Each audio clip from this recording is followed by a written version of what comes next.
Hello there. This is Quanisha Green, the founder of Black Women's EO, coming to you today to talk about death, despair, and entrepreneurship. Now you might be like, Quanisha, that is heavy.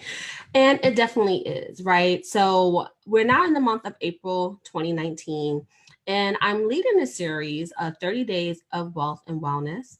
And it's time for us to talk about the heavy topic, which is about our mental health when it comes to being Black women entrepreneurs and just women entrepreneurs in general, right? It's really important that we start to touch on these important topics that impact how we can show up in business, that often also serve as another silent killer of our leadership and success. And I'm really excited that we're actually going to have some experts coming into our community to support you and answer some of your questions around mental health and wellness. So I will share those details at the end of the video just so that you can have it.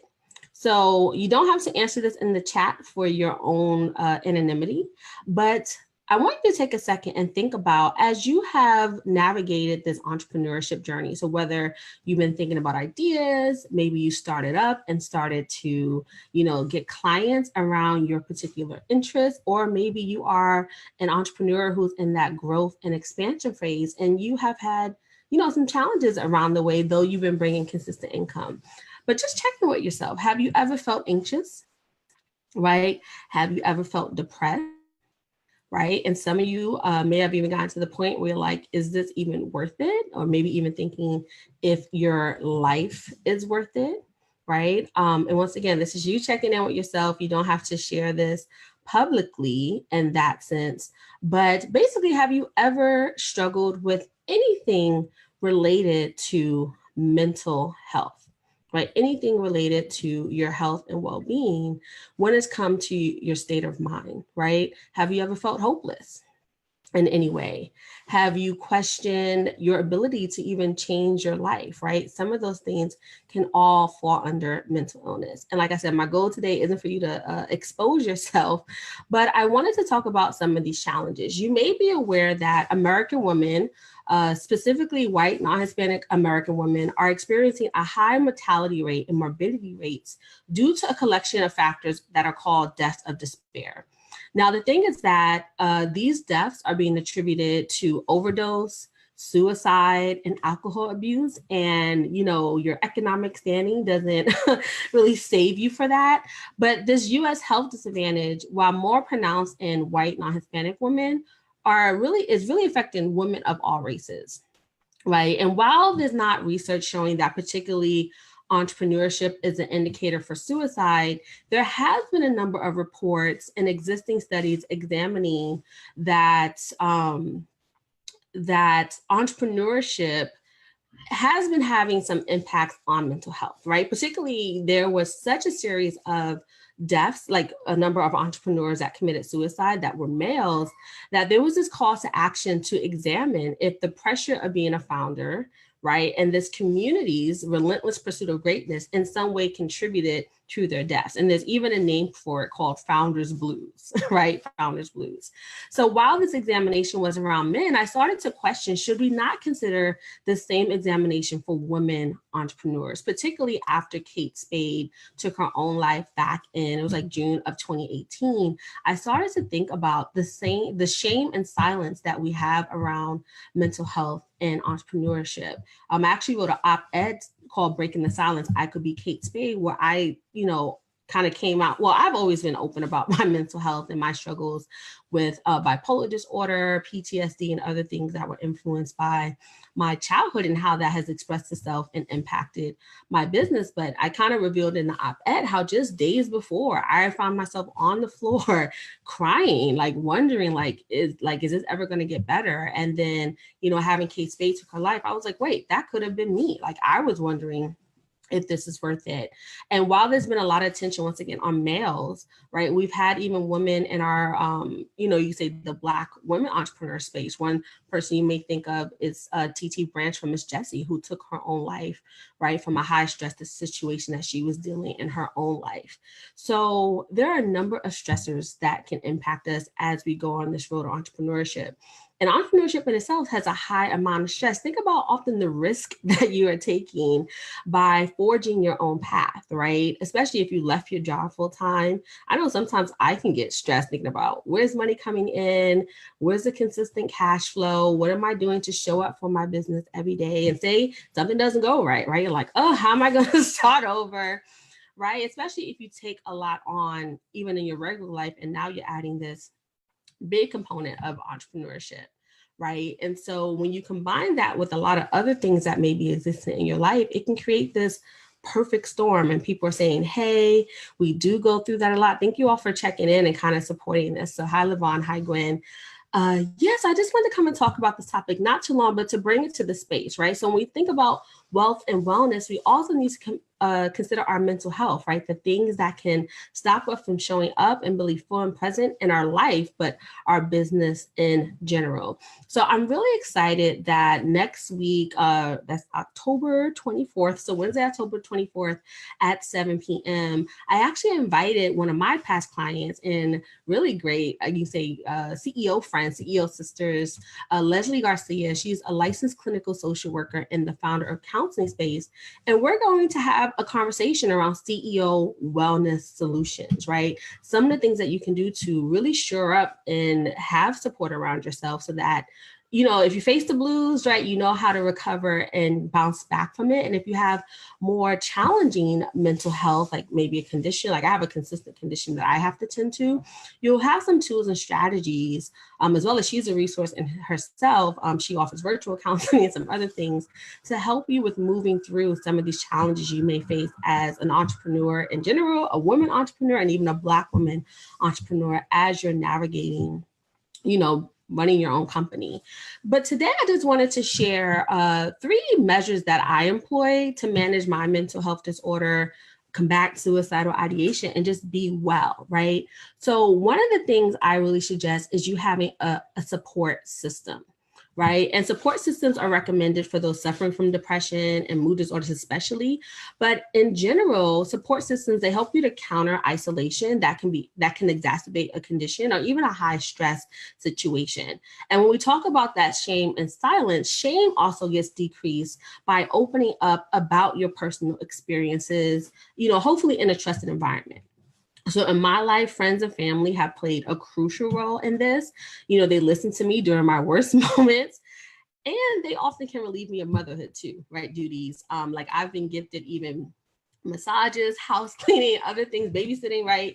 So that people can kind of take some of this load and stress off. Also, my husband and my friends, I call them my business besties, they constantly remind me of the importance of self-care because it's so easy for me to overwork. Raise your hand virtually, or you can put yes if you easily overwork, right? And for me, overworking or exhausting myself is another stressor, and that can really trigger a breakdown, right? In some way, or depression. For me, depression is such a physical experience, right? So it's not always like, oh, I'm crying, I'm sad about something. It's my body feels heavy. It's hard for me to get out of bed, or it feels like a cloud is over my eyes, right? So I have to be really conscious of overworking and have some supports in place. Even my therapist that I see every week, and right now I'm seeing him twice a week, right? To help me to make sure that I'm tending to my self-care and even having a space where I can share. So let me know in the chat, or if you're listening to this later, I do want to share this on the podcast. So if you're listening to this later, definitely come into our Black Women CEO Circle, which is our online sanctuary. And I'll put the link in the notes for this episode so that you can even have a safe online space, a sanctuary where you can share what you do as far as support systems, or we can even give you some ideas if you feel like you don't have one. And that's actually why I created the Black Women CEO Circle, was because I wanted you to have community and support on this journey. So I'd love to know, what are you doing in the ways of support to make sure, you have folks around you that you can lean on, right, during this journey. And that's another reason too why I join masterminds and business communities, because particularly if some of your angst is around entrepreneurship, while people can, I guess, give you some comfort, they sometimes don't understand your walk. Right. And it's not saying something's wrong if that person still works 9 to 5 or is a careerist, right? But they may not understand the particular things around entrepreneurship, right? Good or bad. They may not know, like, hey, you got a subscriber, you want to celebrate, right? Or none of your marketing efforts are building your list, and they won't maybe sometimes understand the power and impact of that. So being in a community with other Black women CEOs, emerging currently, is a good place to be, because, you get people who get your walk. So that's another reason why I join masterminds and a community. And that's why at Black Women CEO, everything we do has community as part of it, because the research shows community is a protective factor for Black women, right? So how are you engaged in community to remind, to get these reminders that you're loved, right? That you're needed, that you're valuable. So I'd love to hear some of the things you may be doing to support yourself with that. And I'm just seeing some of the comments here. People are saying yes. Okay.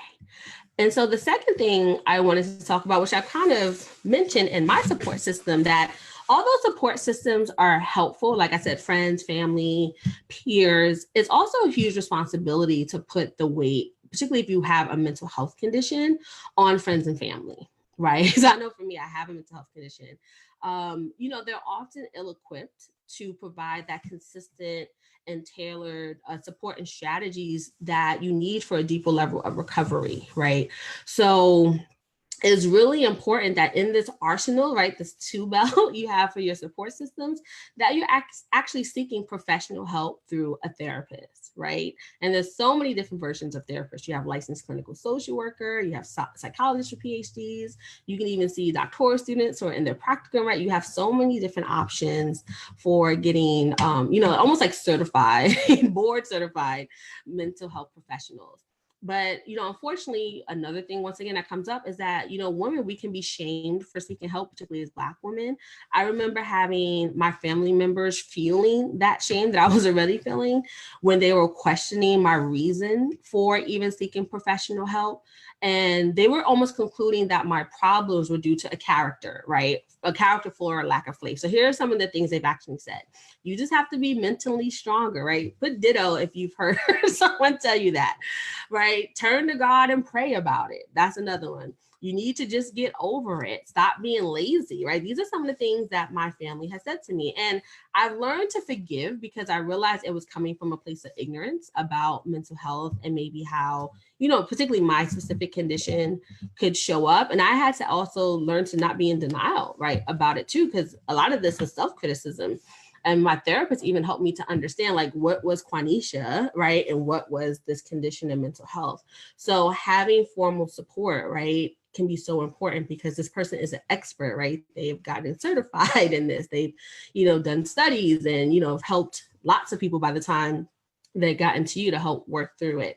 And there's such I can say nowadays, a major campaign around mental health and Black women and going to therapy that I think even that shame and stigma around it has been reduced. So, and there's so many resources, like if you wanted to read about other people's experiences, I think there's Therapy for Black Girls. I think that's the website. I'll look it up and post it in the notes as a resource that, you can even find therapists who are also African-American if you're worried about someone not understanding your cultural experience and how it may be impacting your mental health. And people writing absolutely awesome. And so one, a therapist can be the person who helps you, once again, separate your mental health condition from your identity. And she can be the one to inform you that it's okay not to do it all. Let me know if you're a person who does it all. Write that in the chat. Or once again, you can share these experiences in our Black Women CEO circle. If you're someone who's like, yeah, I'm the one who does it all. I'm the one that makes it happen. I'm the one everyone can count on when things go wrong. And the research also shows that when around our, sense of self, that we are often rewarded as Black women for over serving.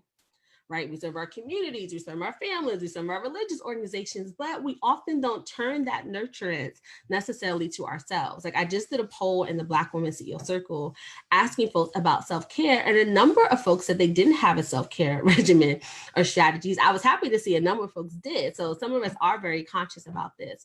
But just because you're doing self-care, so like we actually are having another expert that's coming, but she's just coming as a featured expert in the Aya Network, which is our private community, which you can join.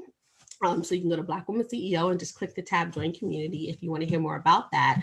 Aisha Moore, who has a master's in public health, she's actually coming to talk about self-care, right? The missing investment in your business too. So, but one thing I love about Aisha is that she talks about, I've taken a number of her courses, she talks about self-care, not just about getting our hair done and manicures, right? So while that may be you taking time for yourself, those things aren't necessarily restorative, right, all the time. So there are other types of self-care we may not have in our arsenal that's really restoring us, right? Restoring our energy and reserves and things like that, right? So often your therapist may be able to see things you're doing in your life that you're not aware of that may not be contributing to your health, right?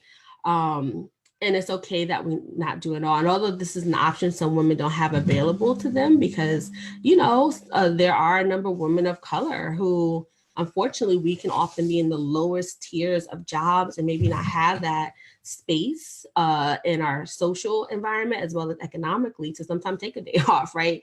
And get what you need or can afford these, what may be seen as luxuries as a massage. But there's so many things that we can also do when you learn about effective self-care and mental health practices that doesn't necessarily require more money. Another thing you may consider when it comes to mental health treatments is actually taking medicine, right? So psychiatric care and medicine are also options to alleviate and lessen the symptoms of chronic depression, anxiety, and mood swings. And a lot of research shows that, psychotherapy and psychiatry together really makes an effective combination when it comes to getting well and, healing and recovering from conditions. And once again, you don't need to have a mental health condition to tend to your mental health. It really is all about mental wellness. So you don't need to have a condition on the books to do any of this stuff or to see a therapist or anything like that. I know for me, after having my second child, actually it was both of them, postpartum depression was a big thing, right? And some people had that without having a history of mental health conditions, and it can go away, right? Sometimes we have situational depression or anxiety, and those things can definitely go away. And then some of us have more conditions, right, that requires almost ongoing maintenance and management. The other thing I suggest for really starting to tend to your mental health and all these things is actually speaking up. Right? Because think about this. If we share our story with someone who responds with empathy and understanding, shame cannot survive, right? It can't. And Dr. Brene Brown says that shame is a social concept. It happens between people. It also heals best between people, right? So while we have all these examples on how women can excel, even living with mental health conditions, right? Before Kate Spade actually took her life, she was doing really well. There's a lot of founders who may say they have depression who, are doing well in work and life. There's also examples of women. Well, let me say this. Of course, we have examples of women who have success and maybe pain, right?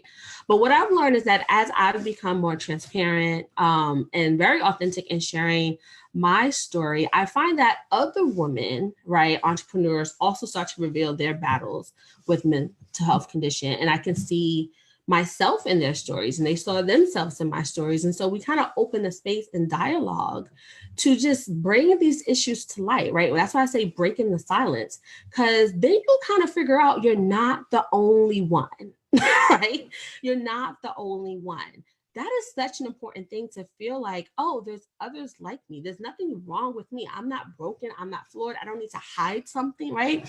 When we start to share our stories, we learn that we're not the only ones, right? So to break the silence, to end the same with these mental health struggles or challenges or even conditions, we must share and start to see ourselves in each other's stories, right? So although Black Women CEO is geared towards Black women, I just want more women in general talking about our mental wellness and health, but then particularly because the research shows, particularly with women of color around the world, Caribbean and beyond, that, because of our culture, especially the strong Black woman thing that is so prevalent in many of our societies, but particularly in the US, that we don't talk about these inner struggles that we can have. And so having empathy is such an antidote to shame, right? So hearing other people's stories, you share. And I'm not saying you got to get on Facebook Live like I do and share your mental health stuff or write to your whole email community. But once again, just starting to, even in your inner circle, share, right? Maybe what you're experiencing. Once again, the other person may relate to you. And then we reduce the shame and we eliminate the stigma that is around it, right? And particularly when you get to the more severe things around like suicide or suicide ideation, it can actually decrease the chance of it happening by us talking with someone and maybe even walking them through getting support, right? So mental wellness is an ongoing battle. I call it a battle, right? Because I have some real risk factors, and it does feel like I am battling all the time. But you can say it's a journey, right? It's something that we have to continue. But I know I make a conscious commitment to fight, right, these urges they may have, to fight depression, to fight feeling sad. I don't always win every day, but right, I put a lot more supports in place. And I feel like by talking about wealth and wellness, that it also brings it to our space so that we can all be safe, we can all be healthy as we journey through this as entrepreneurs, right? And so one thing is, I love this Merriam-Webster quote from Our Deepest Fears, and she says something about being liberated. So I fully believe personally that as I'm liberated from my own fear and shame, my presence automatically liberates others. And that's the same for you. As we start to stand for what we value and we share that, it allows others to step forward to stand in what we value. So I guess my call to action to you today is, will you stand up, right? Will you share, some of the inner things that may be going on with a friend, right? It can be someone that you trust. Or if you are struggling with something, share an emotion. Like, if it's fear coming up, is it fear of success or failure? And once again, the Black Women CEO Circle can be a great place where you have a safe place to share these things. It's a no judgment zone. And we always are chiming in like, girl, I feel you. I had the same thing going on, right? So you don't have to be alone in that. But starting to speak your truth, right? Share your truth.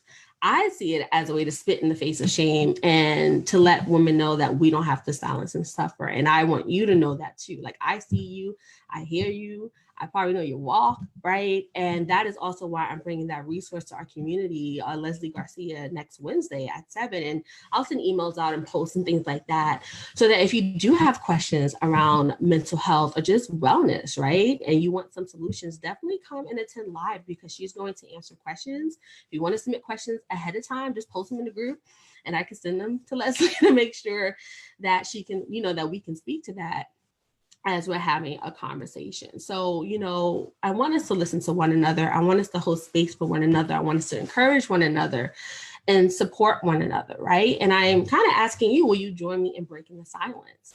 Right? And you can just let me know in the chat below. And once again, if you're listening to this on our podcast, come over to the Black Women CEO Circle and perhaps share one thing that you can do to break the silence. And I'll also post the article that I wrote, like I said, Breaking the Silence, I Too Could Be Kate Spade, in our group and in our community, just so you have it. So once again, thank you for even taking this time to kind of sit with me and hear some of these things. And once again, join me next Wednesday, April 24th. And if you're watching this replay later, it's going to be in the video section of this Facebook page, our main Facebook page, because I want it to be an ongoing resource that we have this conversation that I'll be having with Leslie Garcia. Like I said, once again, she's a licensed clinical social worker. She owns her home practice, the founder of Counseling Space, and she particularly helps women of color entrepreneurs with business development and being well, right? Being well and overcoming any of those internal struggles, mental health struggles that you may be having on the way. So once again, you can ask her questions, but we'll also be sharing her information so that you can connect with her as a resource if you need that. So that's all I got for you today. And once again, I know we have another people watching live and some of you may be catching the replay. please type #replay so I know you're here, and let me know what was your number one takeaway from today. I always want to know how our information is resonating with women in our community. And once again, I look forward to bringing you these resources on wealth and wellness. And don't forget to check out blackwomensceo.com to see other resources that we have on our main website. We have a new home, so you also go check it out. It's not on my name anymore, QuanishaSmith.com. We have Black Women CEO on its own. We have a number of resources there for you. I think our, like, even our blog post, I think is like 15 pages of blogs there. So that if you're looking for additional resources, you can go ahead and do that. But so if you want to get on our email, let's go to blackwomensceo.com. You can put that you're new to the community and sign up. You're also going to get a report on the top success secret of Black women millionaires that I found from my millionaire mentors. So you'll get that when you join the community, and you'll get the information, the reminder to around our upcoming expert session with Leslie Garcia. Okay, so I will talk to you soon. Bye.